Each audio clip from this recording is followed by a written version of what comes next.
แพ้เขานี่แน่นอนเนาะเอาแล้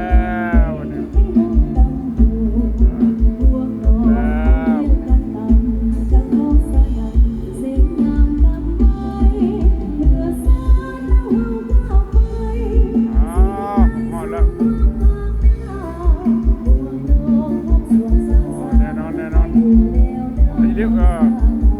แน่นอนคนเก่งเลยทำเงินหยุดโอ้สมเชยมือนี่เก่งไรโอ้นักขับเงินนี่บริจบบริบูรณ์บา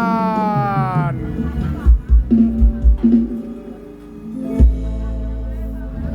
สำหรับปีใบป้าใบใกล้จะมาฮอดแล้วแก้วลังลงโทนคนสุขีสุขขังลังมาโฮมเต้าขอบใจกับบรรยากาศคำหอบระวงสปกีหอบปฐมฤกษ์ แน่นอน